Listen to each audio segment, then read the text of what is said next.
My name is Kai Ping Pong, a psychology professor at the UC Berkeley, and I have been here since 1997. And I'm a social psychologist. I'm teaching social cultural psychology. I'm doing research on this topic as well. Science of happiness is a scientific study of how to make people happy, how to improve people's life, quality of people's life, and the psychological well-being. When we talk about happiness, people tend to think philosophically and economically. Those are the two main definitions people use. But actually, happiness is an individual experience, it's a psychological understanding of the meanings of life, is how you feel about yourself. China is at this important historical juncture. I think they are making huge social, cultural, economic change from the socialist communist systems to free market economic systems.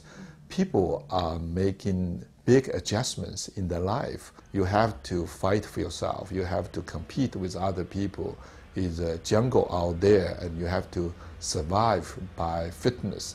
All this social Darwinism associated with capitalist economic systems affects Chinese as well, because they are making big change to market economy.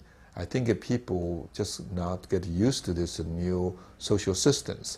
And traditional Chinese values emphasize harmonies, emphasize association with other people, emphasize collectivisms.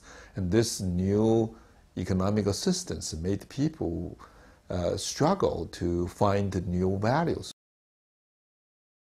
Tsinghua Psychology Department is built by both Tsinghua University, one of the best universities in China, and the UC Berkeley. We wanted to have this American imprint, American version of psychology in Tsinghua, and that is it's scientific, it's empirical, it's experimental, it's interested in mechanisms, interested in publication on scientific journals. But we also want to have a psychology that is meaningful to Chinese people. Like we want to help people mentally. So we have counseling psychologists and mental health.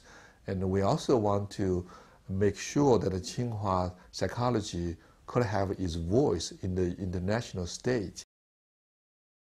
Psychology has been American enterprise for 100 years. Meaning that we only study American college students, then we make a huge generalization about the psyche of people around the world. And obviously that's a mistake. And we have to do psychology internationally in cross-cultural context. And China is an ideal place because it's a huge population, and there's also, historically, it's very important. And it has a culture reach that cultural diversity, very much like the United States. It has a political and social, cultural importance in the world stage, just like the United States. So studying Chinese, the psychology of Chinese people can help American psychologists to understand the true mechanisms and functions of human psychology. So that's psychological reasons. And there are political reasons. I think helping Chinese to understand the future, understand the meaning in their life, definitely can help us to have a good mutual understandings and the communications between two major countries.